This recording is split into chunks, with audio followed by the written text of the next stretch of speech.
Hey, Jack. Cool. All right, no worries. Well, yeah. First and foremost, Matt, thanks for having me. And yeah, Tech Rage as well. Great opportunity to put on another fantastic sort of webinar and educational piece for the community. Um, for everyone that doesn't know me, my name is Jack Cook. I don't imagine there'll be a huge amount of people in here that know me. My name is Jack Cook. I am a senior channel development manager for a company called Kaseya. Okay. That's a fancy way of saying I'm employed to travel around the world and attend industry events, managed services events, cybersecurity, AI, technology events all over the world. This year alone, I've been Australia, all over the US, all over Europe, um, a lots of different locations, listening to people that are far more intelligent than myself talk about what they're sort of seeing in this space. It's then my job to bring that information back and help our partners like TechRage, of which we've sort of 40,000 plus globally, uh, help them understand it and then ultimately help you guys understand it as well. Okay, because there's an awful lot happening out there. And that brings us really nicely onto the focus of today's webinar, which is this idea of AI powered enabled cyber attacks. And what actually are they? What do they look like? What does that mean for your everyday business? Okay, there's a lot of, I think to say like fear mongering going around would be harsh, but there's a lot of people that are talking out there, and they're when people don't necessarily know what they look like or what they are, people can get really scared, and your mind automatically goes to this idea of sort of, AI being like Skynet from the Terminator movies, which we're not really there. So I think focus of this webinar, as Matt said, is sort of to demystify what really is happening with sort of AI and cyber threats, and help you guys understand a little bit better what that looks like. Okay. I think to get us started off, it's really important to recognize that we're living in a pretty great age of tech. Okay, there is so much fantastic technology out there that's helping us in our day-to-day lives, in our business. These three sort of more of the breaking edge type of stuff with virtual reality. 2, 3 years ago, there were these massive, big, huge, bulky goggles you had to have in your head. Now, you're seeing augmented reality and likes of sunglasses and standard glasses, and you got the Apple Vision Pros, which are getting a little bit smaller now, that can give you a wide range of sort of computing right at your fingertips on sort of completely different virtual screens. We're seeing big business applications come out the back of that. Again, we've got the likes of quantum computing that, you know, if we make some of the breakthroughs that we're expecting to make, things that used to take us years to do could potentially take us, months, weeks, days, maybe even seconds to complete because of how quickly we're able to do that with the technology. And then again, you've got the likes of AI. As I mentioned already, if we were talking 3 years ago, I was talking about AI, most people would have probably linked it to likes of like Skynet or Kit from Knight Rider, these sort of ideas of what movies and television have built up in our head of what AI looks like. But then we had ChatGPT come around, and actually the application, what that looks like in a day-to-day life, is very, very different. We're not really at the stage of that replacing anyone yet, but it is helping lots of people in lots of different ways. For example, content in AI, fantastic. The ability to go to the likes of ChatGPT and ask it to write you a blog post or write you an article or help you formulate an email or a CV. It's ability to ingest data and information and build a really comprehensive bit of content around it is phenomenal. It's helping lots of businesses in lots of different ways. That content we're also seeing be used for an awful lot of marketing purposes, but not just the you know content side of it, but also sort of the picture side of it, the digital media side of it. How much of that content then is being created and curated to create pictures and stuff that we're seeing? And initially they were sort of pretty prescribed, and you could kind of see a lot of those sort of AI generated images pretty quickly. But now with how customizable they're getting, it's really impressive. Don't know if anyone's noticed or anyone on their iPhone as well. Like Apple updated there, and you've now got the ability to create your own AI images directly, in an app on your iPhone. It was added to pretty much every iPhone. Okay, it's called Creative AI or something. So you can go in there and you can customize your own little avatar, adding any sort of trigger words that you want. With the likes of large language models, we're also seeing this become massive in customer service. What we used to have like chatbots, or if you used to call up a company and get sort of that automated response, it used to be pretty obvious that you were talking to a robot or a machine. Now, with large language models, they can carry full conversations without you necessarily recognizing or realizing that you're talking to an AI. And we're getting to a stage that they're able to use, you know, vocal phone conversations now as well to do the same thing. It's not just sort of computer based. You can pick up the phone. We might be talking to an AI without necessarily realizing it. Okay, and this is massively helpful. It's really sort of augmenting people's day-to-day jobs. And then another big aspect of it is that data analysis side. What again used to take us a hugely long amount of time to sift through, you know, tons and tons and tons and terabytes and petabytes worth of data.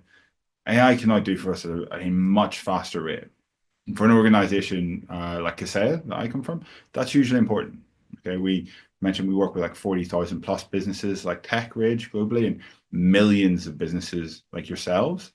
And it's really important to us to be able to ingest that data from how you guys are ready or the threats that you're seeing out there, and then ultimately use that to create better tools to help protect you.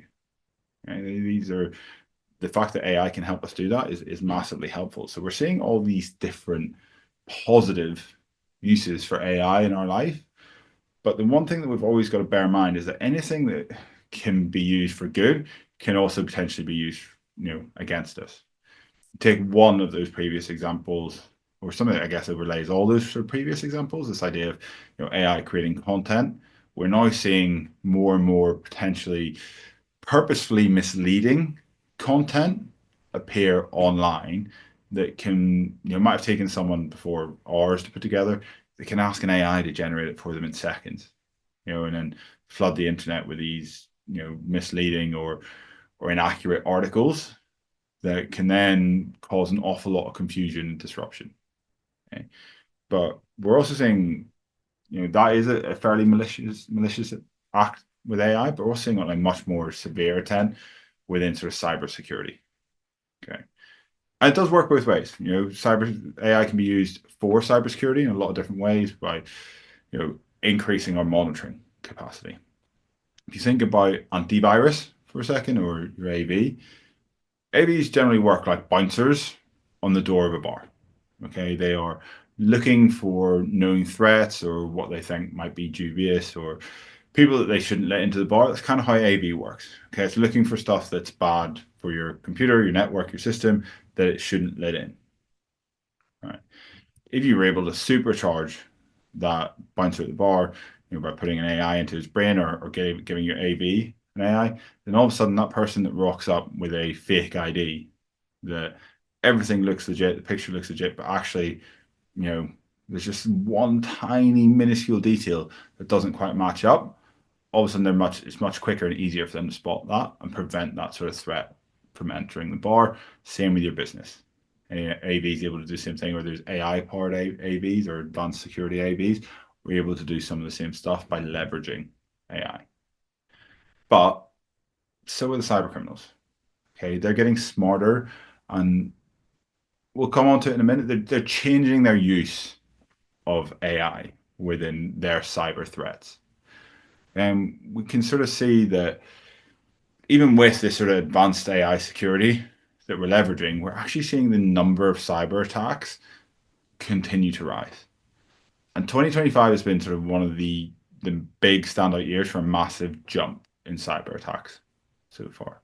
Look at this data from some of the different data sources for cyber attacks. You notice that the 2025 bar is well ahead of the 2023 and 2024. It's actually, you're probably larger than both of them combined to this point in time. All right, and this is just from one specific type of ransomware style attack. Again, we're seeing similar with just that cumulative number of victims per year. We've obviously only got the data to the end of February. We haven't finished March yet, but we're seeing, where we are in 2025 is pretty much on par with the cumulative number of victims from where we were in sort of April and May of 2024 and 2023, respectively. Okay. And that's because cyber criminals are more and more probably starting to leverage AI. Okay, but again, not necessarily in the way you think. We're not seeing this big Skynet style threat. We are seeing more aspects of it. Okay, and what we call AI enabled cyber attacks, which we'll come on to in a second. Because these are some of the newspaper articles that we saw go out in early 2023 when we first started sort of seeing AI pop up with the likes of ChatGPT on a more large scale basis. There was a lot of concern that we were going to have this massive hockey stick in cyber attacks. Okay, we're going to see cyber attacks shoot through the roof, and everyone needed to be really concerned about it. Okay, but actually, for a long time, we didn't really see that.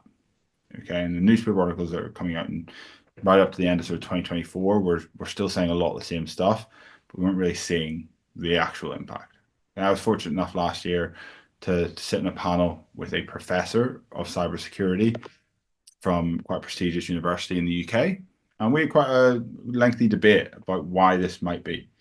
And he made a very valid point that AI is expensive to house and run. It's also difficult to train and very difficult to get it doing exactly what you want it to do. Actually, for a long time, cyber criminals probably avoided it or let it sit there because it was too expensive and people were still falling for the same mistakes. Okay, the same threats, the same emails, the same phishing campaigns, people were still falling for them. So actually, they didn't need to leverage AI.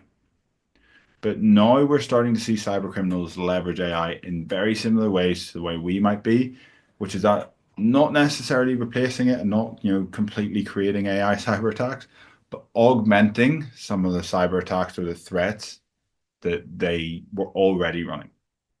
Okay, you can see in articles from as recently as a month ago that we're still not seeing this full buy-in to AI from cyber criminals, but we are starting to see it impact specific areas like Mac OS or phishing campaigns. It's becoming more and more prevalent in specific aspects of cyber attacks. Okay? And we'll look at a couple of these specific examples, but the key thing to bear in mind here is that there's, I guess, two versions of AI cyber attacks. Okay. You've got AI enabled attacks and AI powered attacks. AI enabled is where the AI carries out an aspect of the cyber attack.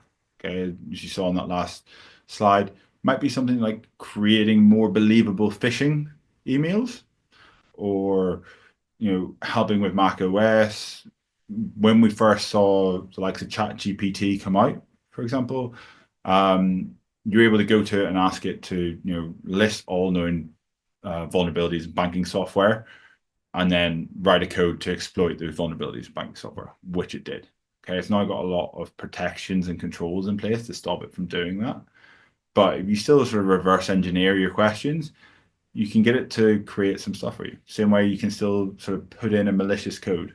Again, if we go back to this idea of your antivirus being a bouncer on the door looking for known threats, it's looking for a particular like piece of code to say, okay, you're not allowed into this system. What we saw a lot of people do is actually take that piece of code and go to ChatGPT and say, hey, I'm working on something. Could you reword or rework this piece of code so it has the exact same outcome, but just does it in a slightly different way? Right. And so by actually changing the makeup of that code a little bit, we started to see that some of those codes, and because they were getting signed off slightly differently, actually start to slide past antivirus because the outcome was the same. It wasn't a recognized threat, so it was getting past antivirus. And we've seen this massively explode, particularly in that sort of malicious code aspect. If we were doing this slide, I'd maybe ask the audience to hazard a guess how many sort of new strains of malware, which is like effectively computer viruses, we're seeing on a daily basis at the minute. But the answer is in and around 500,000. Okay, 500,000 plus new strains of malware are being detected every single day at the minute. And that is a huge volume because AI is able to assist in creating those. Okay, that's where that enabled aspect comes from. AI powered cyber attacks we haven't really seen yet. A lot of them were predicted to sort of take place at the back end of 2023. But an AI-powered cyber attack would be where the AI is able or capable of running that cyber attack from start to finish by itself. Okay, sort of finding a target, working out the best way to get in there, going after and running absolutely everything by itself. All right. That is a little bit more like your sort of Skynet style threat. We just aren't seeing it. Okay, that's not to mean that we won't see it or that it won't happen, but there haven't really been any recorded versions of this taking place yet. Okay, so we don't have to necessarily worry as much about AI power attacks for now. Doesn't mean they won't come farther down the line, but the key sort of area to be not concerned about, but to understand is AI enabled attacks for the time being. I just mentioned sort of all that stuff that people were maybe able to do with ChatGPT in the early days. And obviously, cyber criminals have recognized how useful this was. And actually, what they've done is they've gone and sort of jailbroken or created their own couple of their own versions of ChatGPT. One such example is called Ghost GPT. Now, all that sort of bad stuff that you were able to do in ChatGPT in the early days before it got shut down, or before you had to reword it or re-engineer it to get it to do it, Ghost GPT will do for you by just asking it. You want it to generate a phishing email, it'll generate a phishing email. You want it to write a bit of malware for you, it will go off and do that straight away. Okay, create some ransomware code, it will do all of that for you without any checks or balances in place. And this is, again, very similar to ChatGPT, a subscription service.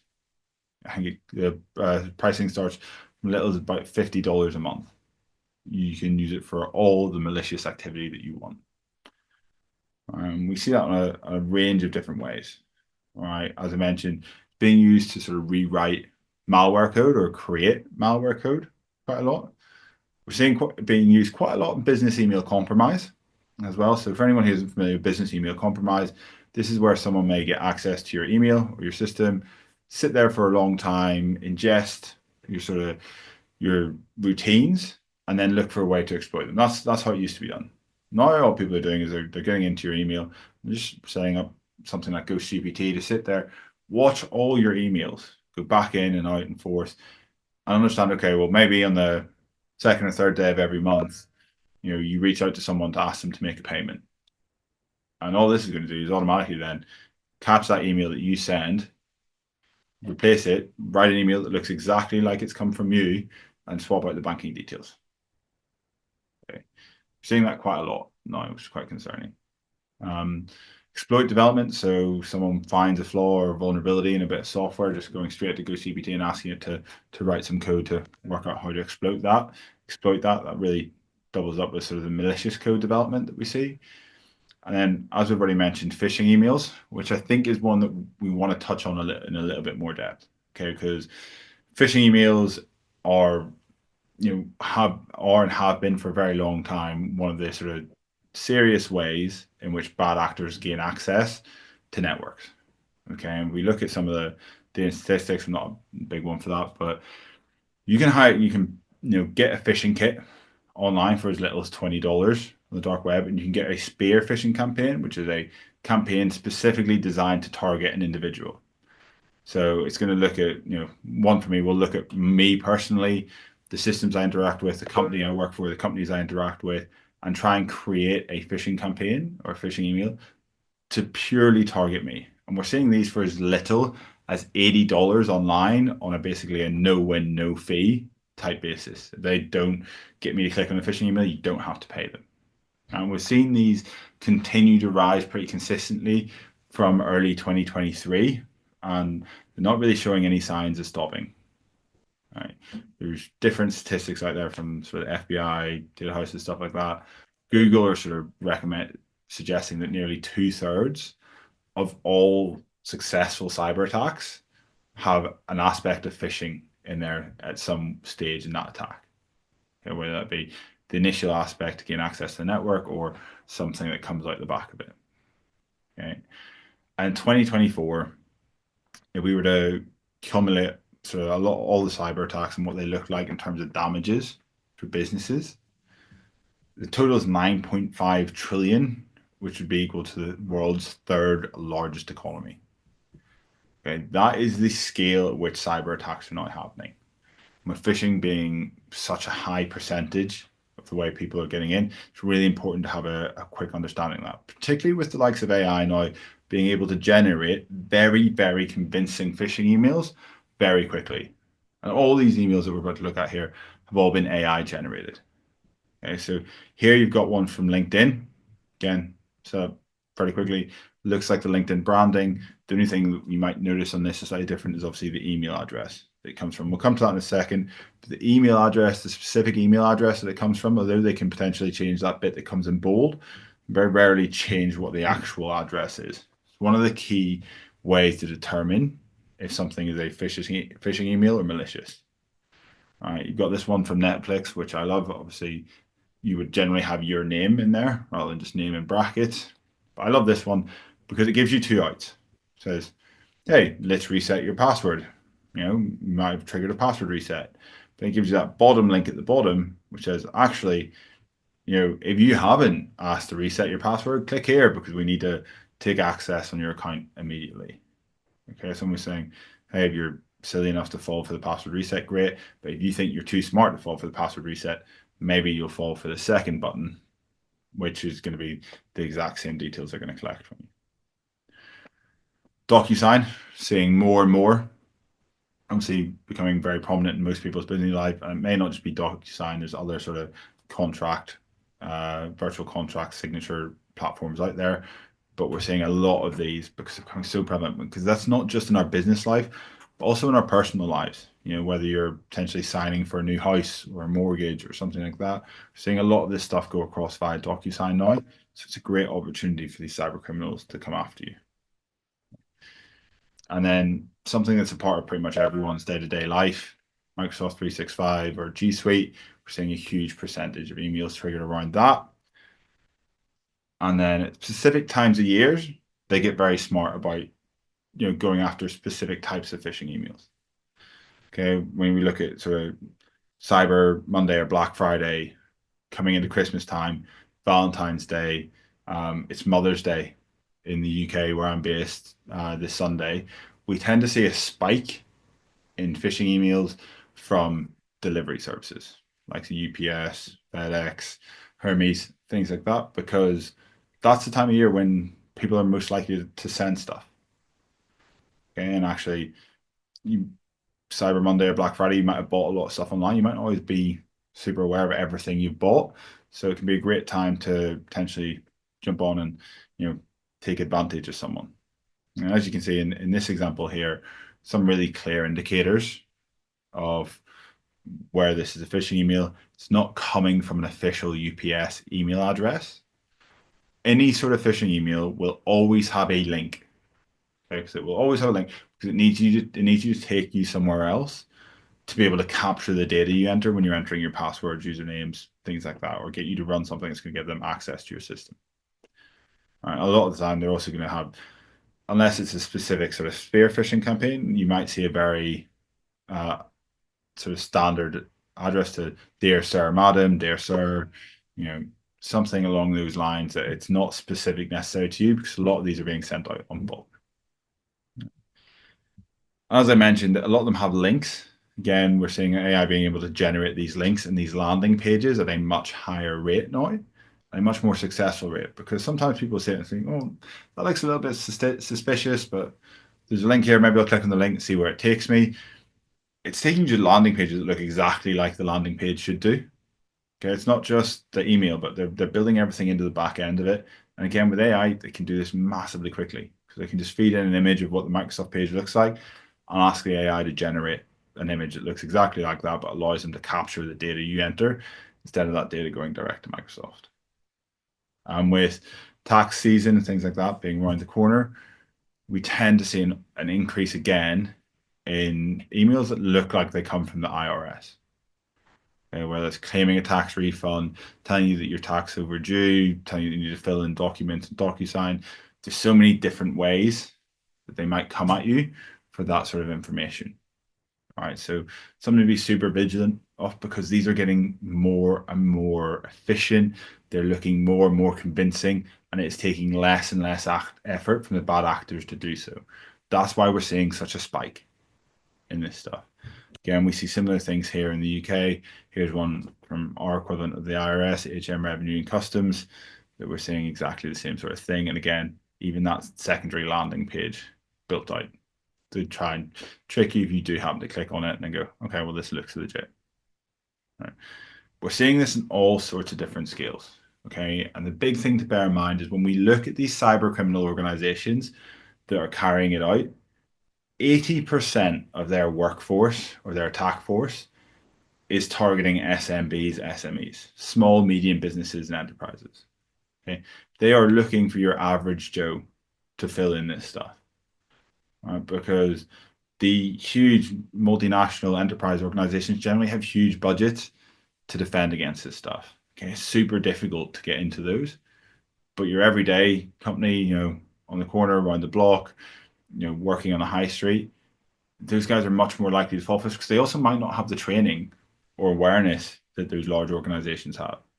Again, you guys taking the time out of your business to be here today shows that you're interested in educating yourselves on this, and it makes it a lot easier for you guys to go out and be more proactive on this. But we do see it on a huge scale sometimes. Okay, and I think this story in particular is really relevant in understanding just the size of it. To understand that, we saw a massive cyber attack leveraging different aspects of AI a little bit earlier last year. Okay, and it used a couple different things. So one, it used AI to generate a deep fake image. Here's a really quick example of someone making themselves look like Tom Cruise. It used AI to generate a deep fake image. It also used AI to generate a voice. Okay. Now, historically, again, I think Tom Cruise is a great analogy because anyone who's watched Mission Impossible, they like chuck that mask on the voice simulator thing. They get someone to speak for a couple of minutes, and then all of a sudden they can copy their voice. That was very much a fantasy thing up until very recently. Okay, now Microsoft's got an AI that reckons it can clone your voice with just 3 seconds of audio. Okay, there's videos and tutorials online teaching you how to do it in 5 minutes. Okay, with the likes of AI, this stuff has gone from being a fantasy to being real life, and it's incredibly easy to do. And also think about something that I was made very aware of recently is, how many times, maybe a week or a month, do you get a call from a random number that you don't know and you pick it up and it's that automated, voice of, have you been involved in an accident that wasn't your fault? Something like that. That if you start going, no, I haven't been involved in an accident. This is ridiculous. Stop calling me. All of a sudden, that's potential voice capture that these bad actors could be using against you. Just be aware of how you answer those phone calls or engaging with those phone calls. Right? But as I said, we saw a cyber attack happen back end of last year that leveraged all of these different aspects. Okay. Started off with a phishing email. Someone enters their credentials, which then allowed for a business email compromise. Okay. After that business email compromise, when they were sat in that inbox, started to recognize that the CFO had a huge ability to trigger payments for this organization. And so they reached out to a member of staff posing as the CFO via email and via text, asking that member of staff to make a $25 million transfer. Now, that member of staff was actually quite dubious and said, well, I'm not used to talking to the CFO via text. Maybe I should reach out to them on Teams or something else and try set up a call with them, which they did because their systems were compromised when they reached out to the CFO to try set up a call. CFO happily responded, yes, let's jump on a call and talk about it. That's where they used then a deep fake and a voice clone of the CFO to generate an image that looked exactly like the CFO, speak to this person, and again, encourage them to make this $25 billion transfer. Person was still a little bit dubious, so asked that some other members of the team be brought onto the call, which the CFO obliged and brought on a series of additional deep fake personas to join the call. And I think at one stage there were up to 9 people on the call, something like 7 of which were deep fakes, all of which actually convinced this finance worker to eventually make that transfer. It was a massive engineering group, a global engineering firm that made the transfer, and they transferred over 25 million dollars to bank accounts in Hong Kong. Okay. That money was then gone. And by the time they realized that the CFO, I have a question this, what had been a deep fake, the money was gone. Right. That is a large scale focused attack leveraging multiple different aspects of AI and cybercriminal technology. Also the technology that we use in our day-to-day lives. Okay, our phones, our emails, our Teams calls, all of which we've come to know and trust, but they want us to think we can trust that stuff. That's where the cyber criminals are using AI. They're trying to leverage our reliance and our trust on the tech that we use and then use it against us. And they can be gaining this data from all sorts of places. Okay, this attack started with a business email compromise. And a lot of that can potentially come from, or phishing attack and business email compromise, a lot of that can potentially come from data that's leaked or lost on the dark web. Okay, so one thing to just touch on before we sort of finish up here is understanding what the dark web is and where your data potentially ends up online.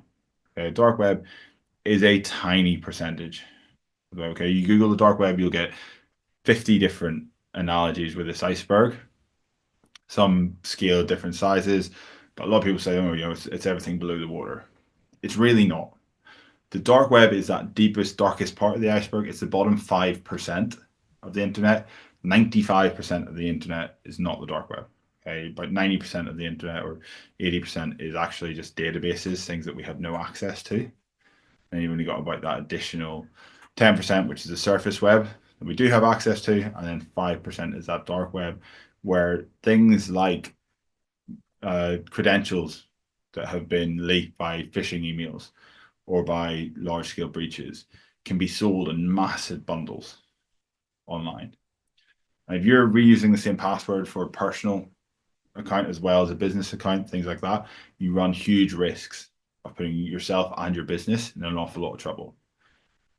And there was a university in the US back in 2022 that did a scrape of the dark web looking for username and password combinations.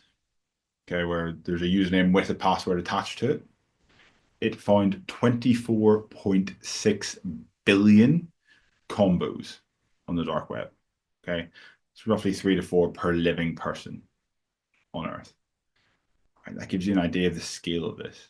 Just how many passwords have been leaked out there, how many usernames have been leaked. It's why it's so important to use things like password managers and use different passwords and rotate them very often. But it's also why it's really important to have an understanding of what sort of aspects of your data can be found on the dark web.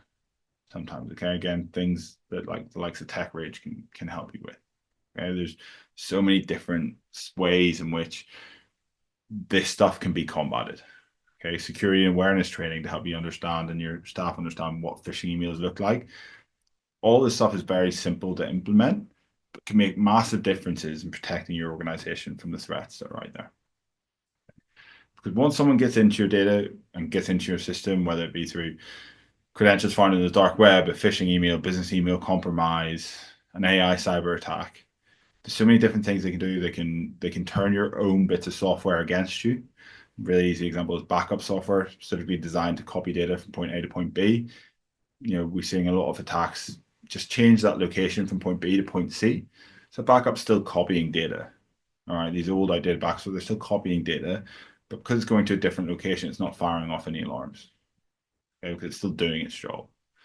Attack source moving really slowly through the network, setting itself in a perfect position to launch an attack from multiple sides at one point, and obviously disabling your endpoint protection. Right. Really unfortunate. We're in this scenario now where it's just become an asymmetrical battlefield. There's a million different ways into your business, a million different vectors that you need to protect. And that one slip up, that one human error, all of a sudden you're into that sort of disaster scenario. Okay. Again, that's why businesses like TechRage are so important, because they're looking to fight fire with fire. Okay, they're using technology backed with AI to protect you on a cybersecurity front from the cyber criminals that are looking to do the same thing. Okay, they're being smart about how they go about this stuff to try and protect you and your organization from the threats that exist out there in so many different ways. And you need so many different forms of protection nowadays that for someone that's trying to run a business that is not technical or cybersecurity minded or focused, it's nearly impossible to do so well. Okay. That's why there's businesses like TechRage that exist. That's why we work with over 40,000 similar businesses globally, because they're so important to keeping every sort of shape, size of business running on a day-to-day basis. And it's not that you can't do it alone, but you don't need to do it alone. You look at global organizations like Coca-Cola, HP, Marlboro for smoking, drinks companies, all these massive enterprise organizations, Microsoft, they don't do this in a vacuum. They talk to each other. Their CISOs and CTOs go and talk to the CISOs and CTOs of other companies. Our CTO and our CISO talk to the CTO and CISO of our biggest competitors because we want to create as secure an environment as possible for businesses globally. Same for those large enterprise organizations, but that doesn't tend to filter down. Your small medium business isn't going to be able to talk to a super technical person in another business because that business might not have a super technical person. They might not have a CISO or a CTO. That again is why businesses like TechRage exist, because they are specialized in this stuff. They work with huge organizations like Kaseya. They spend huge amounts of time and resource to understand the threats that are right there and put in place the best solutions to protect your business from them. Okay. The key takeaways from this, okay, is that there are AI threats out there. They don't have to be as scary as you think. All right. The AI threats that we are seeing in the majority of cases these days, they are designed to prey on human mistakes. They're not necessarily going, machine be machine. They're trying to use AI to outsmart humans. So by increasing your security, preventing those threats from reaching your humans, but also upskilling and training your humans on those threats, you can massively reduce your threat risk from AI threats. I'm not saying that's the way it's always going to be, but that is very much the way it is right now. You can make huge strides in your defense against this by taking very simple, very small steps. Okay? And businesses like TechRage can help with every single aspect of that. That is everything from me today.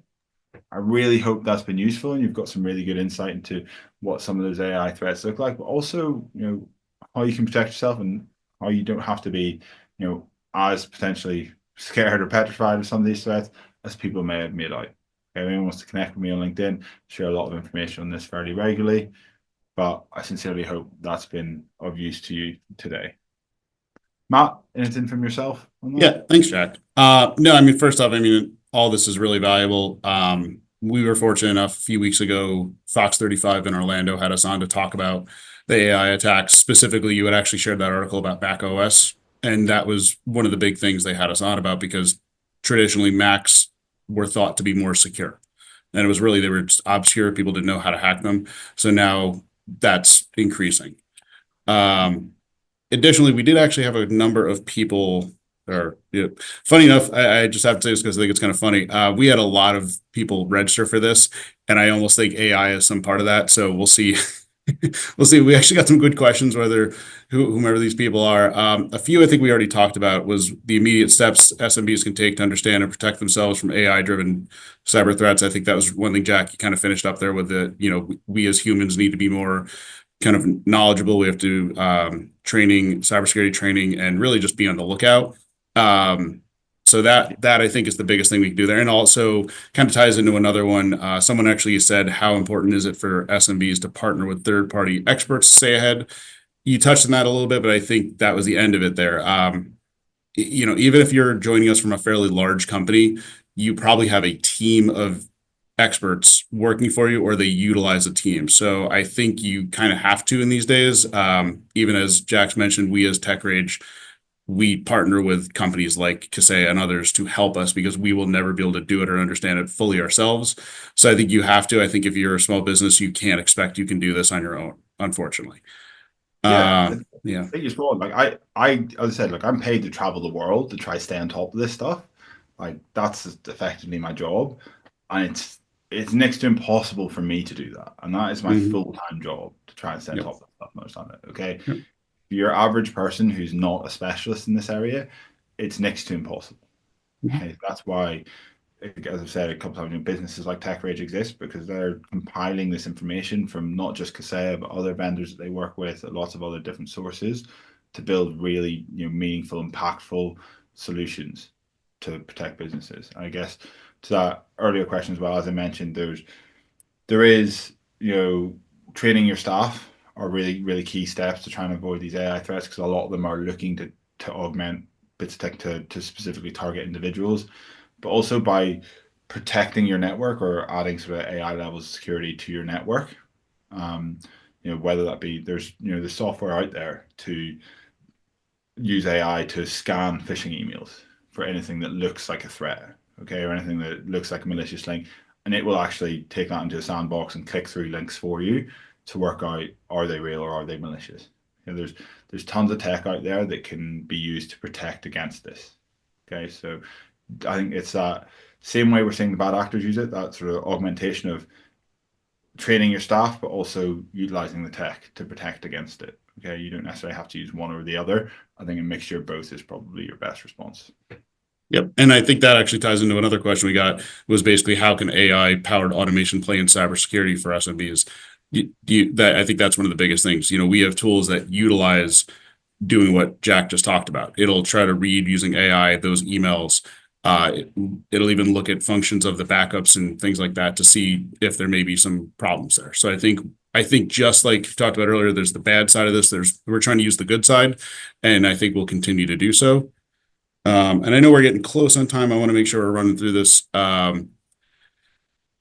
So there was a question, how does AI enable more sophisticated phishing attacks targeting employees of SMBs? I mean, Jack, I'll take this quickly. I'm thinking that's really that the fact that AI allows people to do the things like deepfakes or really come across looking like the person they're spear phishing more than they ever have. 10 years ago, they were, it was the Nigerian prince who was trying to give you his fortune. Now they can, Lost cousin or yeah, uncle. yeah. Now they can literally say like your story that they're the CFO of a business. They can email sounding just like you, and they're really not doing any work. So I mean I think that it just makes it incredibly easy to sound and look just like the person you're purporting to be.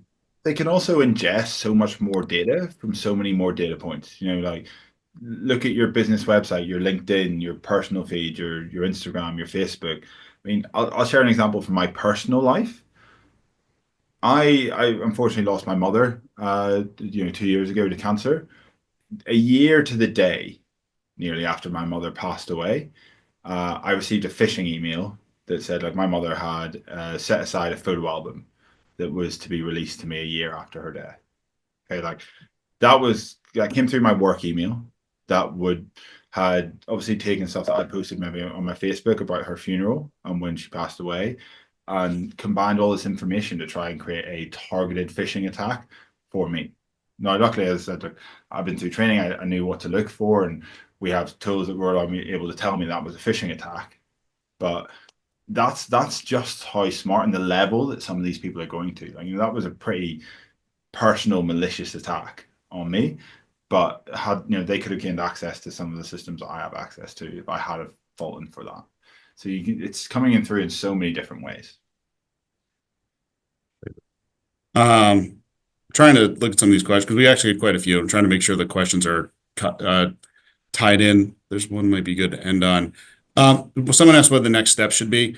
We didn't really touch on that, but I'm going to give out a link in a little bit that everybody can show to or can go to. But also, we're happy to have a conversation with everybody. Contact us, or we were talking about the dark web. We can easily, for any company, whether you're a client or not, we can tell you if we can find your credentials of those huge number that Jack mentioned on the dark web. So you can always reach out, say you'd like that done. There's some other things we can do. They're a little more intrusive, if you will, to figure things out. So, but still always have a conversation. And if you have somebody you already work with, I'm not saying you got to talk to me, but talk to whoever does your IT and your cybersecurity. It's typically something that we all have the ability to do, and I would recommend you do that. Um, Sorry, I'm just going through. Hey, And Jack, I know we're questions, both. good engaged audience. Yeah, I know. I'm pretty happy with this. How do you anticipate AI-driven cyber threats will evolve over the next 5 to 10 years, and how should SMBs prepare? Yeah, I mean, how long we got? That's another Yeah, like, 5 minutes. It's not hard to yeah, tell. we could make a whole other webinar on that. I think we could have a whole webinar series on that one. Yeah, like a lot of it will be posturing. There's no real way to tell. What we can say is when we look at there's this long-term theory with technology that technology sort of halves in size by every 2 to 3 years. Okay, you think about how bulky a phone used to be and how that can now effectively just all be run from a microchip. We've seen that technology half. You roughly see it half in size every 2 years. With the advent of AI, we've seen that time scale speed up. So we're now seeing AI, half in size in much shorter periods of time. So potentially, what we're seeing is a threat now. Like what's a threat in 5 years' time? We might not even be thinking about right now. But the best things you can do, invest in your staff, your processes, and your people. For one, because that's something you can control. Okay, training your staff, helping them understand that. Again, there are programs out there that can help with security and awareness training. There's again businesses, Matt and Tech Rage can help with that on a more personal level as well, and building the processes in place. Because unfortunately, for a lot of businesses, it might be a question of not sort of if this happens, but when. And so having a business continuity plan in place, having a business continuity solution, understanding what's important to your organization to get back up and running, should you fall victim to some form of attack, or as Matt mentioned, have some solution in place that's scraping the dark web so that if a member of your staff does happen to click on a phishing email, doesn't realize it, and doesn't notify you about it, you're still being able to ingest that information into the business and take action. Okay, you kind of got to be able to take those steps, but investing in your people and processes, and then regularly reviewing your security posture and your technology is really important as well. Okay, a lot of businesses you see maybe do an annual review, but how many staff have you had come and go in the last 6 months potentially? For businesses of a certain size, staff turnover is fairly regular. So if you're not regularly reviewing that, or the technology that you're using, particularly if you're bringing technology on board, you might end up getting caught, unfortunately. Again, being really aware of your supply chain as well, and the vendors and the businesses that you work with and their security posture, because if one of them goes down and they're critical to your infrastructure, what does that look like for you? And you might have seen before Christmas, like the Starbucks had massive issues because a bit of software that they used to do their rota and their staffing had a ransomware attack and caused havoc for them over the Christmas period. Again, understanding what your wider security posture might need to look like is also important. I'm going to quickly, there's one that I'm going to answer quickly and say it's probably a future one, but someone asked the best way to protect passwords. I think that's an open-ended question as well. I mean, there's things like password managers, but there's probably a lot more to that. I think a password manager, which is really a training yourself to do things differently. Don't use Chrome and Edge to save your passwords is kind of an easy one, but I think that would almost turn into a whole other webinar. And again, happy to chat about that separately. I think honestly, the one that might take longest, and I think it's an interesting one, and I may let us kind of start closing out on this, is we had a question of, with deepfakes now capable of convincingly impersonating executives via voice or video, are there any low-cost training methods or simple verification protocols we would recommend to ensure they can identify and halt those attacks? Again, big question. I think I would fall back a little bit again, and like as I said, it's impossible for me to stay on top of all the tech. There may be specific bits of tech that are designed to prevent this, and putting things like MFA in place or very closely monitoring using like a SOC, a security operations center, to monitor where people are logging in from and that they're logging in from the correct location. So, for example, if a member of your team works from Dallas and should always be in Dallas, but all of a sudden there's a login from their account in Portugal, then it's a pretty good indication that it might not be that person logging in. Or there's also tech that you can use to measure whether that person, whether those connections are being made from the right place to your system, and you can exclude some connections. I would also, as I said, sort of fall back on the process side of things. Okay, maybe put a process in place that certain conversations have to happen in person, or if that's not possible, but they have to happen with a set number of people or set number of processes in place for that conversation to happen, so that someone doesn't just get a text from the a CEO or a CRO or a number pretending to be your CEO saying, "Hey Matt, I've got to go run out and take a client to lunch. Could you try? I've left my card at home. Only got my personal card. Could you transfer me £600 to my personal card from the work account so that I can I can buy lunch for these clients?" Like, having as many processes in place as possible to try catch that stuff is going to be the best. There will be tech that can prevent against it potentially. I can't say that I'm aware of all that tech. But again, using things like a security operations center to monitor where some of these communications are coming from can also be really important. Um, right. I feel like most of these other ones we've covered, and some mechanisms more, they're just a bit too long for the. I mean, someone just said, "What's your comment on the jailbreaking of AI to create ransomware?" I mean, I think that unfortunately, it's criminal having criminal activity. I mean, it's kind of unfortunately, it's the same that people commit crimes. You can't be surprised about it. We can just try to defend against it. I don't know, Jack. That's kind of my thought on it. Yeah, look, I think you're right. Like, this stuff is always going to happen. People have been jailbreaking apps and iPhones and like Amazon sticks so you can get all the channels on your TV, all that sort of stuff. It's all criminal illicit behavior, but it's all been happening for a very long time. Exactly as Matt said, defending against it or creating a security posture that allows you to defend against it as best as possible. Having like this stuff shouldn't necessarily be happening. Some of it's being jailbroken, some of it is being designed in its own right, but there's not a lot we can do. Personally, it's well out of our hands. And how that's being dealt with by larger scale organizations that run those AIs is really up to them. What we can do is put ourselves in the best possible position to protect ourselves and our business. Um, awesome. I think.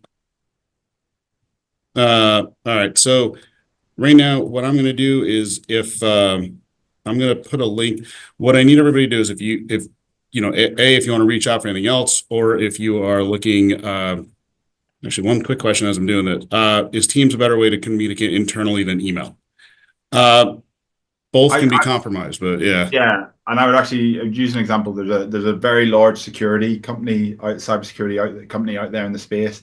I know from speaking to the CEO, he ran an exercise where he actually, messaged his whole company on Teams and said, "Hey, I've identified a threat to our organization. I think we've got a flaw in some of our software.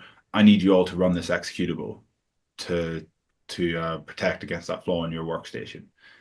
He ran it as a test. So something like 40% of the business, ran it within a few hours, because his point was, well, what if someone had got a hold of my phone, or someone had got a hold of my laptop? Like, that is just as easily a compromised form of technology as email, unfortunately. All right. All right. Getting some great questions still, and giving me some thoughts on maybe on some future webinars. So, but Jack, I really appreciate it. I think we're going to try to do something quarterly or so. Seems like a good turnout, and I really appreciate the questions. Yeah, fantastic, Tony. Yeah, and a great involvement, and engagement from the audience, and hopefully everyone was able to take away something that's of use to them from this session. Yeah. All right, cool. Well, thanks. I hope everybody has a great rest of their day, and I hope to hear from some of you soon. Cheers. Thanks, Matt. Thank you.